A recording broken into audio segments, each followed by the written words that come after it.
ny mofinaina isan'andro atolotry ny mpitandrina rakotina valina maoly.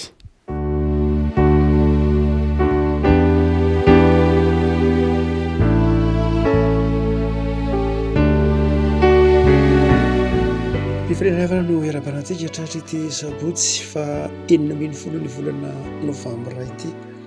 Ny bokin'ny mpitsara no mofinaina antsika ry havaka mpitsara toko 10 mpitsara toko 10 andiny fa 120 ka hatramin'ny fa 420 mpitsara toko 10 andiny fa 120 ka hatramin'ny fa 420 vakina amin'ny anaran'i Jesosy. Ary hoy Jehova tamin'ny zanak'Israely: moa tsy efa namonjy anareo tamin'ny tanan'ny Ekiptianina sy ny Amorita sy ny tagnanaky ny Amona ary ny Filistina va? Ary nampahory anareo koa ny Sidonianina sy ny Amalekita ary ny Maonita ka nitaraina tampoka ianareo dia novonjeko tamin'ny tanany. Nefa ianareo nahafoy ahy ka nanompo andriaman-kafa, koa izany kosa no tsy amonjeko anareo intsony. Madihana ka mitaraina amin'ireo andriaman-kafa efa nofidianareo, aoka ireo namonjy anareo amin'ny andro ny fahantrana.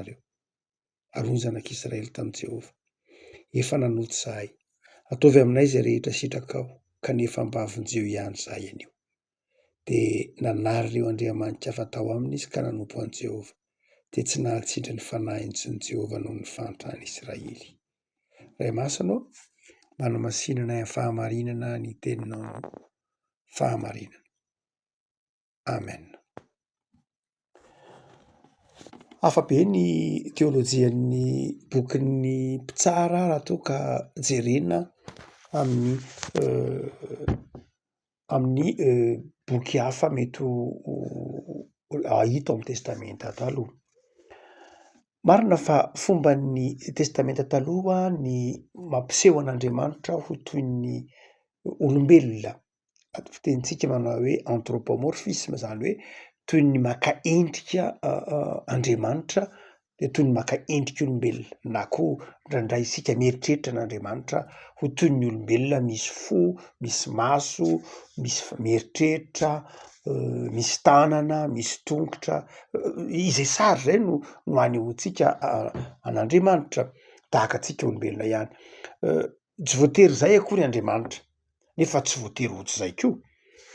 Satria misoratra masina dia miteny Andriamanitra manao hoe: ny masoko mijery anareo, ny tanako mitantara anareo. Ary dia n'Andriamanitra mihitsy koa dia maneho izay ataontsika hoe tahaka ny olombelona izay, manana maso, manana tanana, manana sofina, manana tongotra. Ary dia izay sary izay no asehon'ny bokin'ny mpitsara an'Andriamanitra eto. Hany ka ohatran'ny tsy mahazatra ny mahita hoe mandre hoe Andriamanitra toy ny mandatsy eto. Satria Andriamanitra eto dia toy ny mandatsy ny zanak'Israely, manao hoe: mandehana raha mitaraina amin'ireo Andriamanitra efa nofidianareo ireo, aoka ireo namonjy anareo amin'ny andro ny fahantranareo. Toy ny maneso, toy ny mandatsa Andriamanitra raha ohatra ka jerena amin'izao boky izao. Tena izay tokoa ve Andriamanitra? Tena mpandatsa tokoa ve Andriamanitra? Tena mpanesy ve Andriamanitra? Tsy dia izay loatra raha ohatra ka jerena amin'ny soratra masina manontolo, fa raha ohatra ka jerena maimaika amin'ny bokin'ny mpitsara dia ahoana koa ary ny Andriamanitra izany? Toa mandatsa ve izy? Toa maneso ve izy? Izay ilay tenentsika hoe hafa be ny bokin'ny mpitsara amin'ny teolojian'ny mpitsara eto, satria toy ny maka ny endrik'olombelona izy, toy ny maka ny toetrantsika izy zany izay tian'ny mpitsara resana dia ny hoe toytsika olombelona ihany izy, mety tezitra izy, mety malahelo izy, mety reraka izy. Izay no tian'ny bokin'ny mpitsara azy io fotsiny ahatakarantsika fa io Andriamanitra io dia mety ho tofoka koa ve izy araka ny bokin'ny mpitsara eto. Zava-dehibe zany dia tsy ilay toetra n'Andriamanitra toy ny mandatsa, tsy izay loatra ny tian'ny mpitsara tenenina, fa ny tian'ny bokin'ny mpitsara tenenina dia ilay Andriamanitra nangoraka rehefa nitodika tany amin'ny zanak'Israely. Rehefa nitodika tany amin'ny zanak'Israely dia ilay tenin'ny farany amin'ny andiny fa 420 hoe: dia tsy nahatsindry ny fanahy intsony Jehova noho ny fahantrany Israely. Ny boky mpitsara dia maneho zay fangalam-pery ifanaovan'ny olombelona amin'Andriamanitra. Miery an'Andriamanitra ny olona satria manota dia maniraka na mamela fahavalo Andriamanitra mba hanafahany ny zanak'Israely ary rehefa mahatsiaro fanantrana sy fangirifirina ny zanak'Israely dia midodidody mankany amin'Andriamanitra ary dia mihaino indray Andriamanitra dia mamonjy azy, mandefa mpitsara na olona mamonjy azy ary dia rehefa afaka indray zanak'Israely dia adino indray Andriamanitra dia manota indray izy ary dia maferan'Andriamanitra ho lesin'ny fahavalony izy dia mifona indray izy tady an'Andriamanitra dia mamonjy indray Andriamanitra. Izay ilay fangalam-pery ifanaovan'Andriamanitra amin'ny zanak'Israely araka ny bokin'ny mpitsara. Ao anatin'izany fangalam-pery zany dia zavatra roa no tian'ny bokin'ny mpitsara ho azontsika. Voalohany dia izao, ny olombelona dia mora manadino an'Andriamanitra ary ny olombelona dia mivily manao ratsy mandrakariva ary ny olombelona dia mpanota ary mora miala amin'ny fanekena ny fanaovana tamin'Andriamanitra. Boky mpitsara zany dia maneho zay hoe io olombelona io isika olombelona io dia izao tsy mba azon'Andriamanitra ianteherana, mivadibadika ny olombelona, mora manadino ny fitahian'Andriamanitra ny olombelona, mora manadino ny fahasoavan'Andriamanitra ny olombelona, mbola miala sy mivadika amin'izay efa tokony fanaovana tamin'Andriamanitra ny olombelona. Ny olombelona dia ratsy, zay naseho amin'ny boky mpitsara, mpanota. Ary ilay olombelona mpanota dia tsy mahavonjy tena. Rehefa ao anatin'ny fahampiretana ny olona, zay vao midodidody mamonjy an'Andriamanitra. Zay ny zanak'Israely eo amin'ny boky mpitsara. Ny olombelona dia izao, rehefa ao anatin'ny fahampiretana izy, zay vao mitady an'Andriamanitra. Raha mbola ao anatin'ny fifaliana sy ny fahasoavana izy, adinony Andriamanitra, hoy ny boky mpitsara. Ary betsaka ny olona tahaka izany, maro amintsika ny tahaka izany, ratsy itsika kristianina mihitsy any. Manadino ny fitahian'Andriamanitra. Rehefa ao anatin'ny sarotra dia izao mahatsiaro an'Andriamanitra.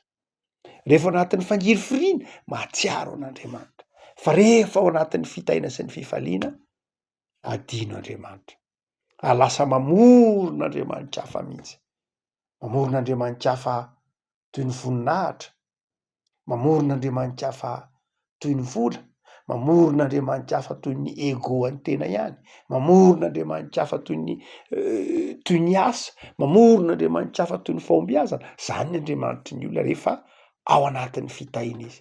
Dia lasa ny fahombiazany ny topoiny, ny heviny ny topoiny, ny fireharehan'ny ny topoiny, ny tenany ny topoiny, ny arenany ny topoiny, mety koa ny famirapiratany zany ny topoin'ny olona fa tsy Andriamanitra intsony. Karazana sampy zay anadinon'ny olona an'Andriamanitra. Ary zay mahatonga ny Tompo ny teny manao hoe mahavonjy anareo ve Andriamanitra hafa ny topoinareo io? Mandehana, mitaraina amin'izany Andriamanitra topoinareo zany.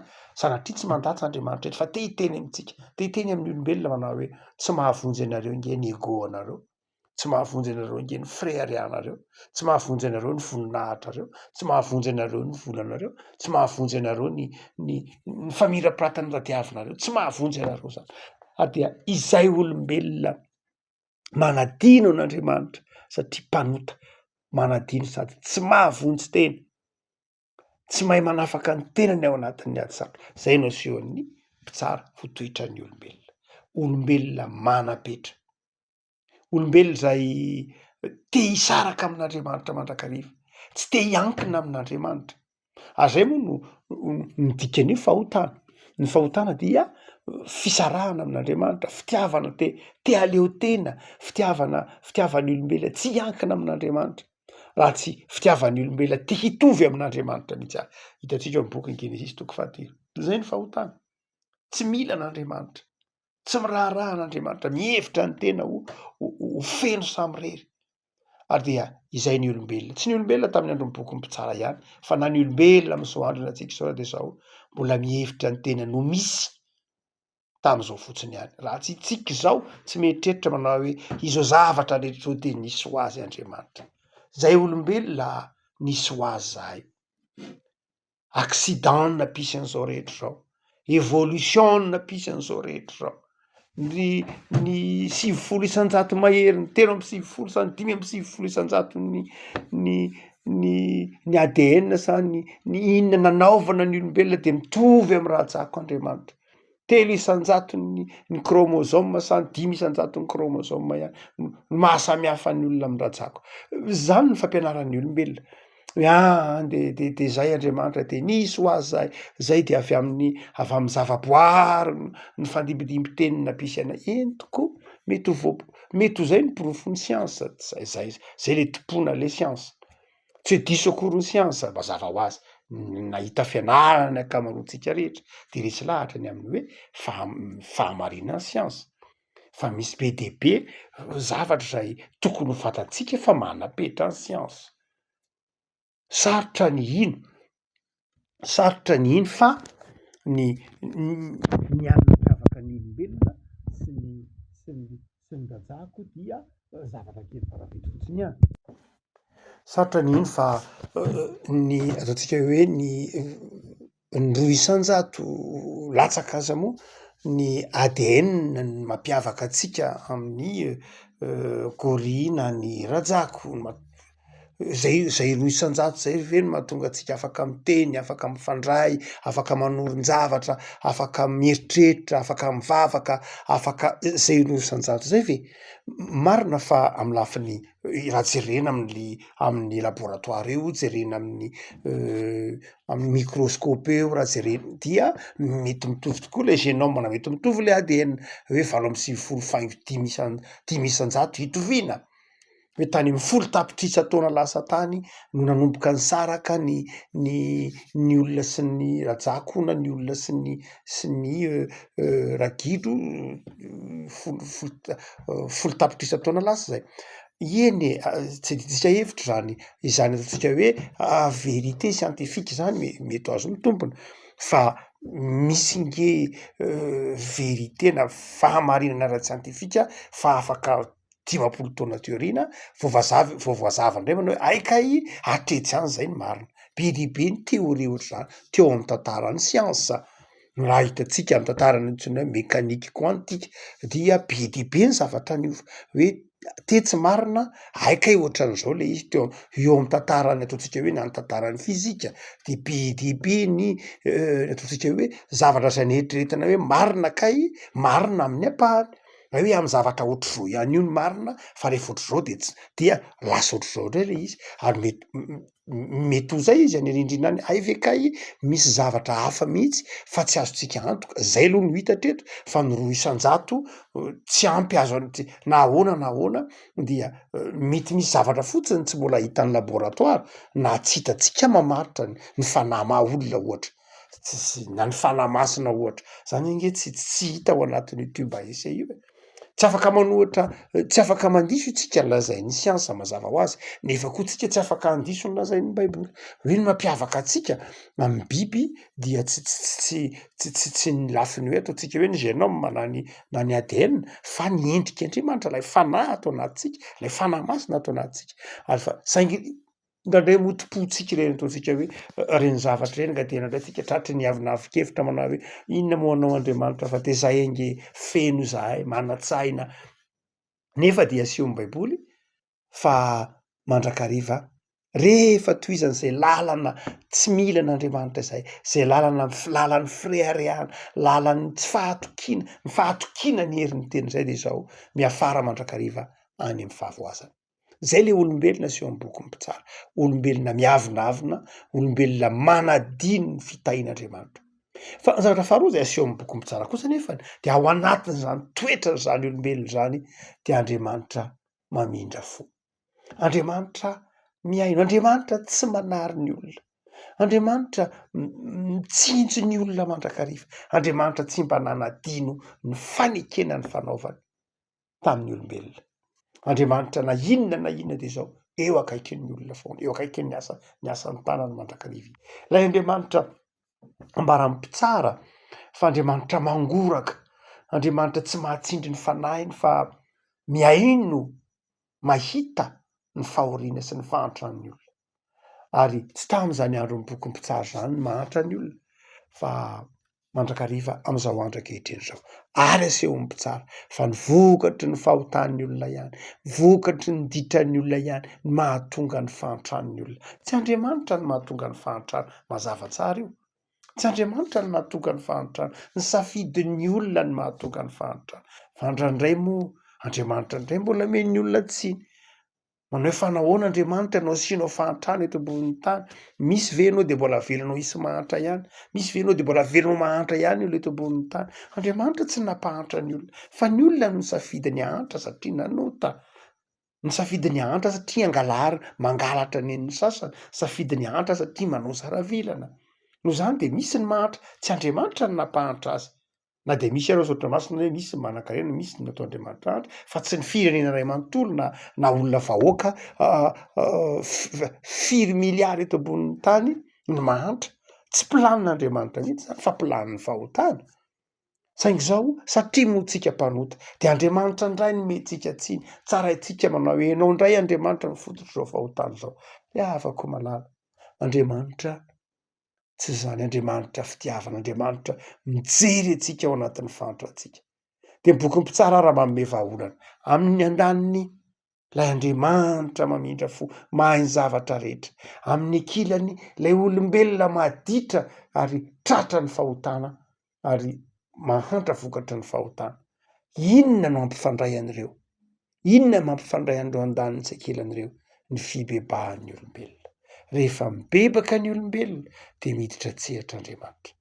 Amin'ny fotoana iverenantsika amin'Andriamanitra, amin'ny fotoana idodododontsika amin'Andriamanitra, amin'ny fotoana ahatserovantsika tena, fa tsy mahavita tena isika, tsy mahavahaolana amin'ny herin'ny tenantsika isika, amin'ny fotoana ahatserovantsika fa mpanota mahantra isika rehefa tsy eo Andriamanitra, amin'izay fotoan'izay miditra tsehatr'Andriamanitra.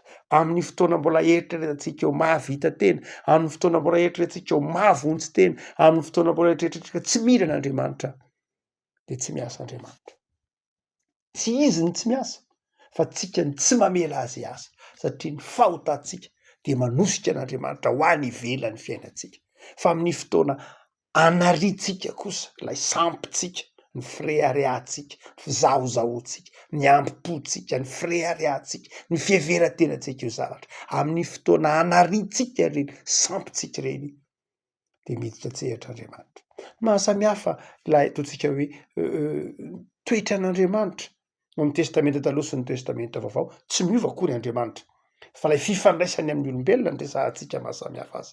Ilay Andriamanitra atao amin'ny testamenta vaovao, ilay fanekena avao dia izao efa eo akaikinao izy amin'ny alalan'i Jesoa. Ilay Andriamanitra izay ilay toetran'Andriamanitra ifandraisany amintsika amin'ny testamenta taloha dia toy ny Andriamanitra inaccessible izy, izany Andriamanitra toy ny lavitra antsika, izay moa ny asehon'ny testamenta taloha. Fa rehefa atao amin'ny testamenta vaovao izy mazava tsara mihitsy fa azonao atonona amin'ny fotoana rehetra satria efa eo Jesoa. Jesoa ilay eo akaikinao, Jesoa ilay efa niteny hoe na aiza ny angonana orately aminaraka teo afovoany aho. Ilay tetezana mampifandray antsika amin'Andriamanitra efa tonga teto ambonin'ny tany, Jesoa. Afaka inona azy zany ny vahaolana? Ny vahaolana dia efa azo niraisintsika tanana, ny vahaolana eo akaikintsika, ny vahaolana tsy lavitra antsika, fa ny vahaolana amin'ny fahantrana, ny vahaolana amin'ny vokatry ny fahotantsika, dia ny fahantrana zany dia ny fibebahantsika amin'Andriamanitra, ny fiverenantsika amin'Andriamanitra. Tsotra kely mihitsy ilay fampimirana na ilay équation, miverena amin'Andriamanitra. Zay fotsiny amin'ny bokin'ny mpitsara. Tsy misy fanalahidy hialana amin'ny fahantrana, hialana amin'ny korotana afa-tsy ny fibebahan'ny olombelona. Ary fibebahan'izay, zay nahatonga an'i Jesoa tonga teto ambonin'ny tany mba hitaona ny olona hibebaka, hitaona ny olona hiverina amin'Andriamanitra mba hialany amin'ny fahantrana. Afaka malala. Zao faran'ny herinandro zao dia samy mandihy ny tena. Moa ve isika efa miverina tao amin'Andriamanitra? Ny tompony hanafana ny fontsika ary hanome antsika fahazavan-tsaina, ahatsorovantsika fa ao amin'Andriamanitra ao ihany misy ny fiainana. Ka itenenantsika tahaka ny mpianatra Jesoa, tahaka ny Petera manao hoe Tompo, ho any amin'iza moa izahay? Tsisy azonay aleha amin'izao vokatry ny fahotana sy faharavana eto ambonin'ny tany izao. Tsisy azonay aleha afa-tsy ao aminao ihany, ianao no manana ny tenin'ny fiainana mandrakizay. Ivavaka isika. Jesoa misaoranao izay noho ny amin'ny ty faran'ny herinandro omenao anay ity. Misaotra Tompo fa mitaonanay anao tsy hanadino anao. Ndraindray zay Tompo be fanadinoana, ndraindray tsy tsaronay ny soa ataonao anay. Ndraindray tsy tsaronay fa eo akaikinay ianao nitasy mombanay. Ady ndraindray ny sitraponay ihany no tomponay, ny fanirianay ihany no tomponay, ny toetranay ihany no tomponay. Tompo dia mamela anay raha toa ka ny vokatry ny fahotana ny miariary eo amin'ny fiainanay fa tsy ny vokatry ny fitiavanao. Mamela anay Tompo. Misaotra noho amin'ny fitahinao tamin'ity herinandro dify ity, dia amin'izao herinandro vaovao zao avao zay ny fanoloran-tenanay. Mamindra fo aminay. Sokafo ny masom-panahinay ahita fa Andriamanitra mamindra fo ianao, miandry fibebahana. Dia afao zay Tompo. Dia mametraka ny herinandro vaovao sahady eo am-pelantananao. Atao vita fihavanana aminao zahay. Mamakivaky ny herinandro vaovao raha ampitso. Misaotra Jesosy, ny famelan-keloko natolotra ao anay. Amen.